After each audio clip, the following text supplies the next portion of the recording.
How that's the background.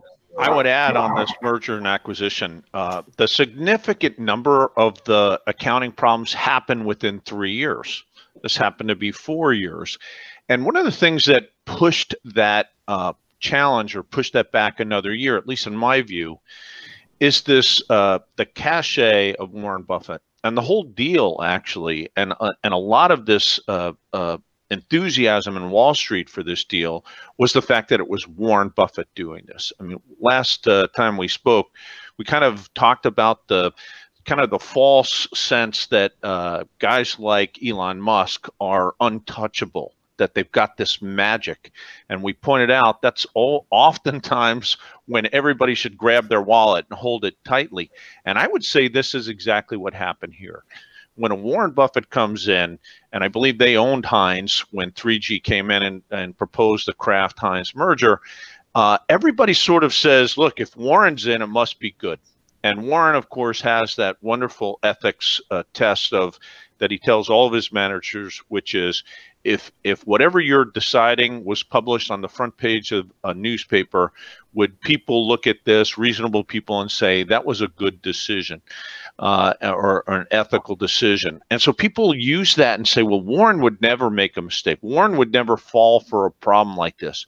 And yet here we are watching this merger and acquisition that, essentially delayed that reconciliation of reality. $15 billion. And by the way, there may still be more coming down the line. We don't know. That is because, I would argue, Warren Buffett gave his credibility to this deal. And I think, he left the board. That's another signal. We had a CFO who left Kraft Heinz. And there were a lot of signals that were happening in that period prior to this massive impairment that we were catching on our reports that, again, we raised as red flags and yellow flags that should have signaled to people, look, don't get blindsided by this absolute faith in a manager like Warren Buffett or a manager like Elon Musk or any management team. Everybody essentially is human, and we all make these kind of judgment errors and these mistakes, and we push the boundaries of what's proper as an investment or as an oversight team. So anyway, I think that's why it pushed out past 3 years, which is normally when we see problems like this. Brian, another point about that, you have the reputation of Warren Buffett, but you also have the reputation of Kraft and Heinz, where, these are so widely recognized brands, just like GE, previously, where people tend not to question them because they're so well established. They have such a good reputation in the consumer marketplace. And they've been used to doing things in a certain way for such a long time that the tendency to just trust, you trust the brand and therefore you trust the management, which is obviously not the same thing. And the other point about that, you had two companies that were, they had a way of doing things, but when you merge those, I mean, you disrupt all of that, way of doing things that previously existed, and you're forcing merging to corporate cultures to, managers are wondering, who's going to survive the merger, who's going to be let go. Everyone's, the whole corporate culture changes, and these things are so tricky to do. And so really having two healthy brands, healthy companies, or certainly trusted brands, does not mean combining them is going to lead to a healthier one. Another point I thought, maybe we should offer a service where we just go to boards and advise them not to, they're thinking about a merger, we just say, this is a bad idea.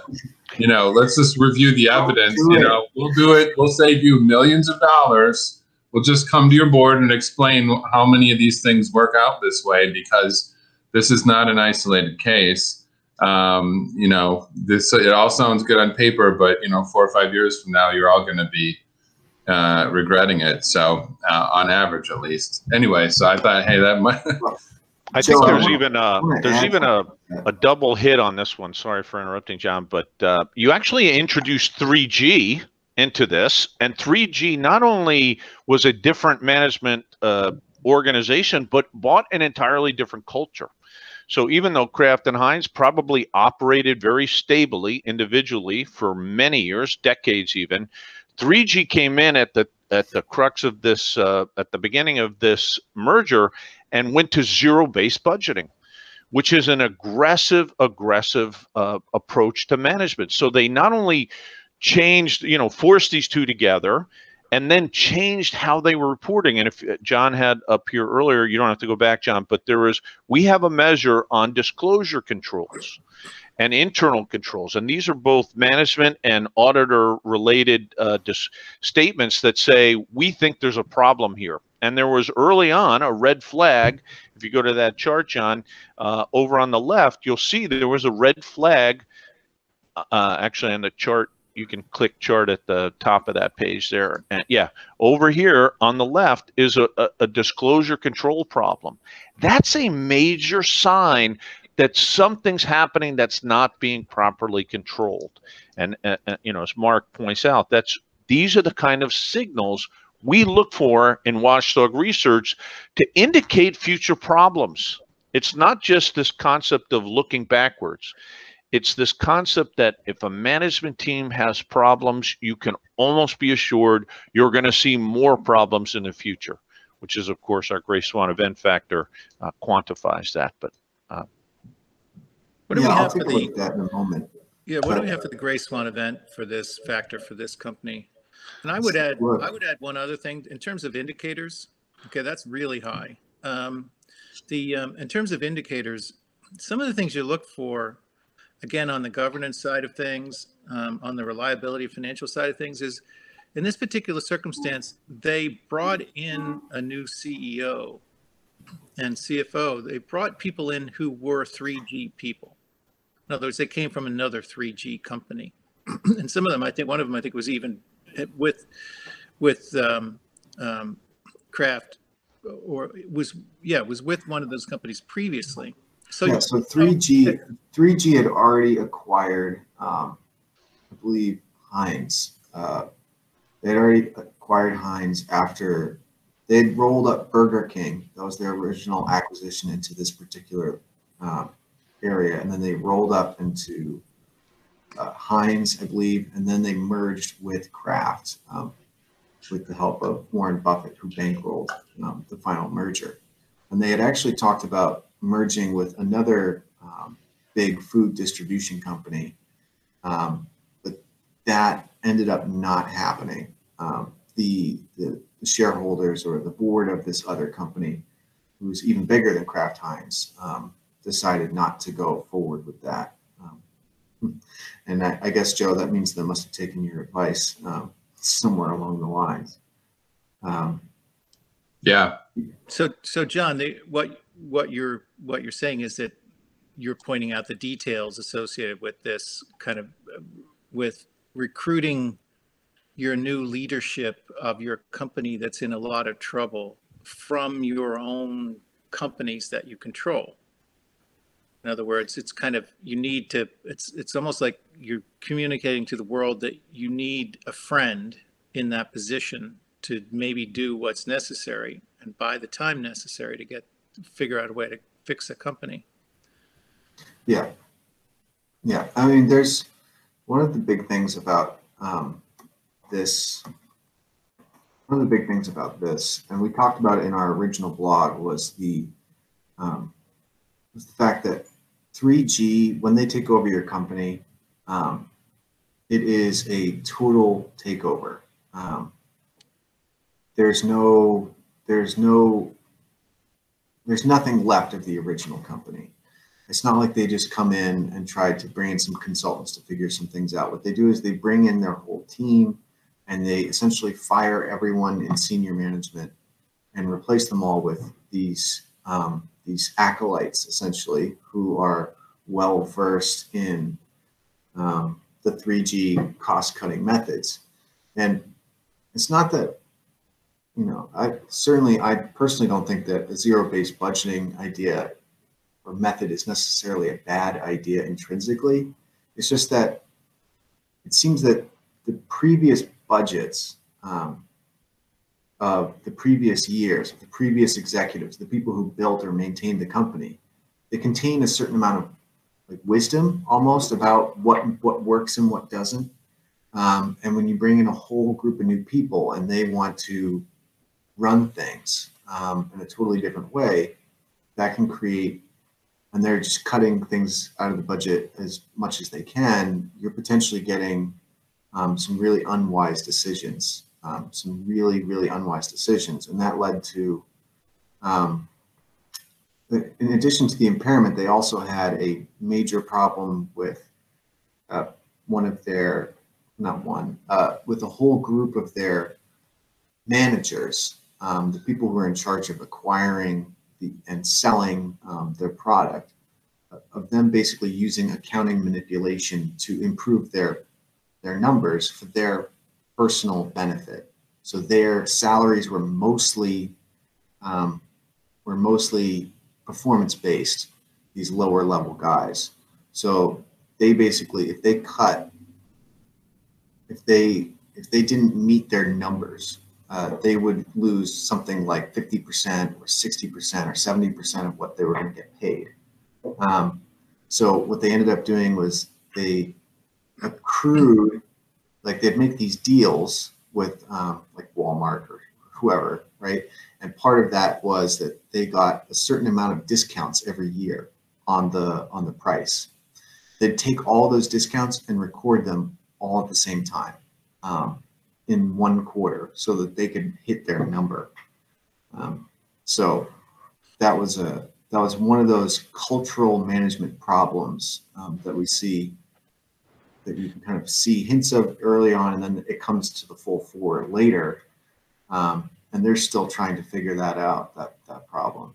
You know, John, there was one other cultural thing that irritated me about the various public relations statements coming out after the big write-off and trying to clean up afterwards. And that was that, you know, Warren Buffett basically came out and said that, well, you know, the price that they had bought the company for, that they still had, you know, that the share price value was still above their cost. Yeah. And I found that very irritating because I was thinking to myself, okay, so all the people who relied on you to buy as the, you know, from the idea that the combination of these companies was going to increase the value and their market dominance and everything else. What you're basically saying is, well, you know, at the end of the day, all that really matters is what I paid for it and what I'm going to get back from it. Yeah. And that seemed very un-Warren Buffett-like to me. This whole thing seemed very un-Warren Buffett-like to me, and I really wonder whether he's, you know, super pleased with his relationship with 3G. Yeah, well, they've made statements saying that they're pleased, but I mean, if you read the blog that I wrote on the complaint in this case has a lot of interesting details that have been gleaned that aren't necessarily in the public record. And there are a lot of allegations about coziness between 3G and Berkshire Hathaway that has been going on for a while. And one of the interesting things about this case is that they basically accused, they draw attention to these mutual pledges of loyalty between the shareholders. This is one of those weird corporate governance circumstances. And when people are doing their due diligence, they need to look into the corporate governance structure of a company. Because John, would you pull up the lawsuits on the Watchdog report? Because I think it's a great point to talk about. One of the things that we do structurally with our Watchdog reports is try to identify from all of the watchdogs that are out there, the SEC, lawsuits from investors, management changes. But lawsuits are very important because they signal the sort of hidden things that you're talking about, that, you know, there is a raft of information you have to disclose publicly, but lawsuits are very effective at exposing other things that you haven't had to expose publicly. So this point you're on about the sort of board member interrelatedness, you know, really signaled to anybody who read that the board actually is more interested in looking out for their investment. Their 3G's board members have signaled that they're going to support the Berkshire board members and vice versa. That tells you right there that these guys are interested in themselves, not in the overall investor group. So being able to see these lawsuits and coming into the lawsuits and kind of understanding what they're about and having the ability to go quickly look at that. Anybody who's doing due diligence, that's vital to see. John, can you click on one of those? Actually, if I can point out one other thing I noticed about Kraft Heinz here. If you go to their peer group, just the peer table in our report, I'm kind of shocked by this. So one more down. No, this one right here, the market cap, the peer group. Then how did this merger get approved? The next largest company is Campbell Soup Company, which is less than half as big, and everyone else starts to get real small relative to Kraft Heinz. I mean, what about the antitrust law? Anyway, the antitrust law is that essentially creating a monopoly over large sections of the grocery store. You know, but one of the things, so okay, I don't know how that passed antitrust law, but one of the things that comes with monopoly culture is you become very comfortable because there's not a lot of close competition for these brands. And those are very well-established brands, and just the same sense of complacency because, hey, you know, we have a great reputation, great brands, people still love our stuff. And so there tends to be that with that complacency, less vigilance, less oversight, and more can be a problem if people have become then more willing to kind of let things slide. So anyway, I just kind of surprised that there's nothing, they're so large. And this is the current market cap after they've lost substantial value in the share price. So anyway, just a side point about that. But so here we kind of show, okay, these are the best comparables, and not a lot of close competitors. Yeah, Mondelez is one of their competitors, and they're a fairly large company. I think Unilever, I think, is the name of another big company. I'm not sure why it's not on the peer group list here. John, can you show the next peer group chart just for comparison on flags so we can get an idea? Sure. You know, like for example, that this particular chart of looking at the peer groups examining Kraft Heinz versus their peer groups, you can see right off the bat that, okay, financial restatements, you know, none of their peers filed a financial restatement, just Kraft Heinz. With respect to revision restatements, 8 and 1, out of period adjustments, 8 and 1, late filings, just none of them. Impairments, there's a fair bit more of those, but again, we raised this issue of, are we seeing from this group of companies a kind of a virtue signaling with the impairments? Yeah, I don't think there's anything like that $15 billion impairment. I mean, this is really the changes stands in out. Estimates, again, no, that's not generally done. Disclosure controls, you know, that's a little trickier. In internal controls, there's not anybody who had an adverse 404 other than Kraft Heinz. And so if you look at this, this gives you some context of, you know, what's taking place in this particular group of companies. You know, since you mentioned the the internal controls there, that graph, if you go down to our internal controls and disclosure control section, I mean, it just raises questions because you've got some issues in 2017, and then you have, you know, this year, the 10K gives a clean bill of health with, you know, some yellow flag issues, but not the red flag in 2017 there. Then it's quiet for all of 2018 until, you know, the next annual report, and all of a sudden. And so the question is, you know, were these, I mean, if you were a lawyer, I suppose this is the sort of thing you'd want to follow up on in the class action, but were these issues resolved in 2017? Really? I mean, we have three things, no flags in 2018. Were they really resolved in 2017? And were these underlying problems that were actually not resolved that should have been caught and that developed into something much bigger?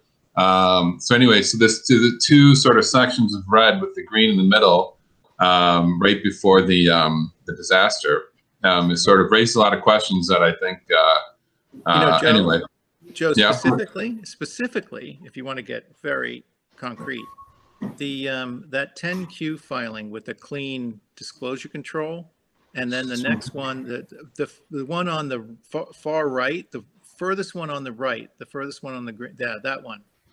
Now, that is that's the 10Q for the period ending September 30, which is going to come out sometime in maybe October. And then basically the next thing you have is, the $15 billion write-off. Now, it's just a big part of that disclosure control assertion is that the disclosure controls over things like impairments or, the value of assets is operating effectively.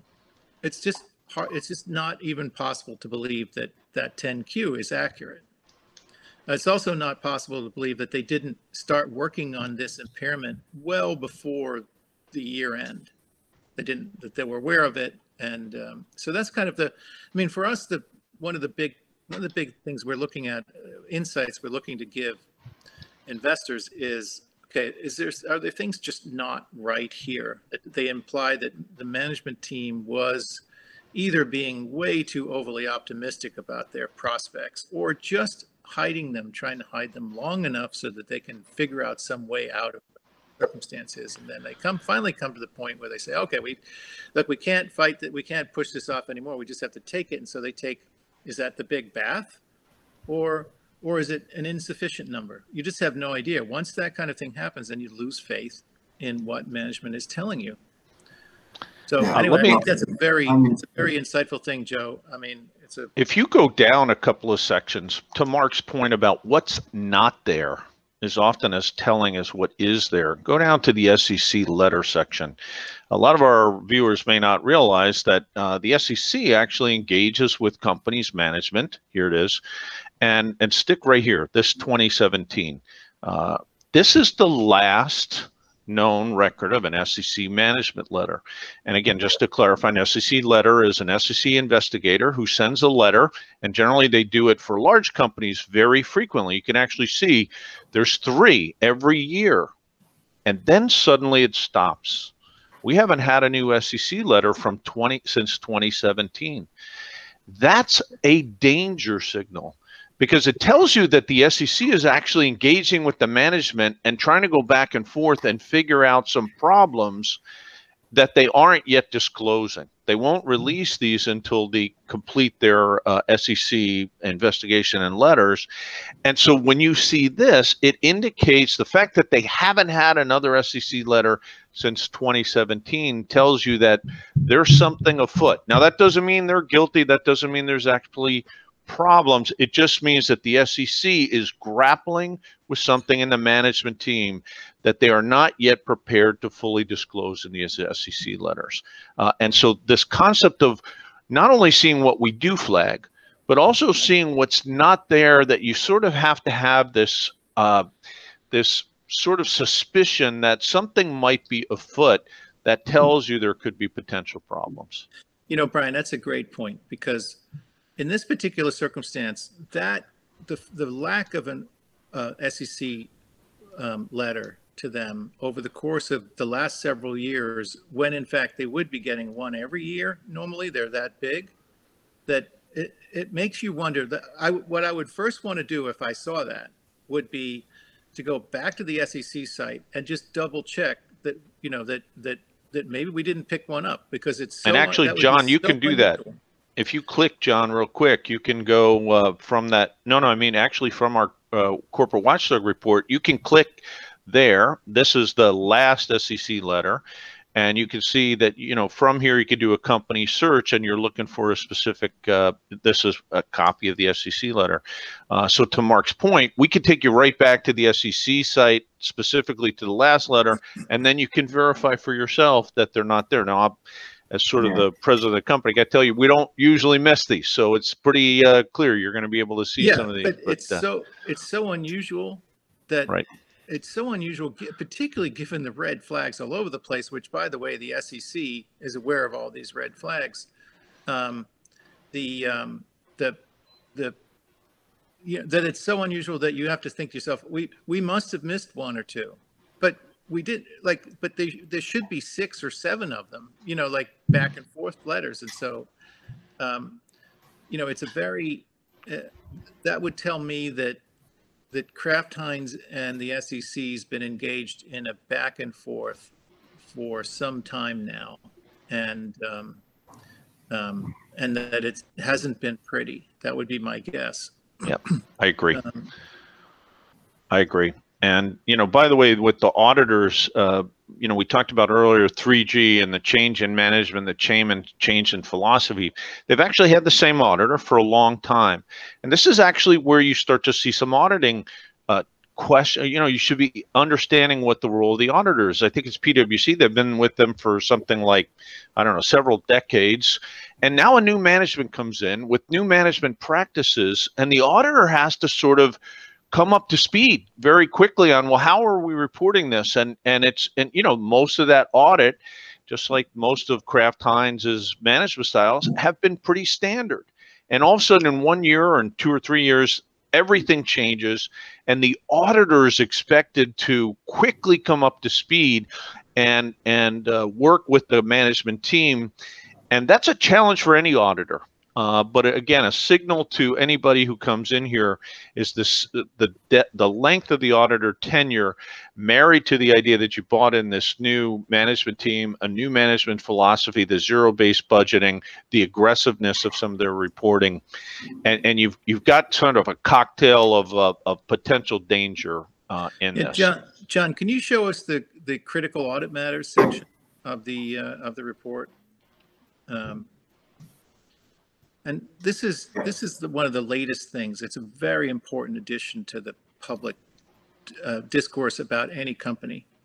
And here we have, in February 2020, you have the auditors talking about the 2 areas where they had the most difficulty with respect to performing their audit, the greatest challenges about their audits. And here you have it.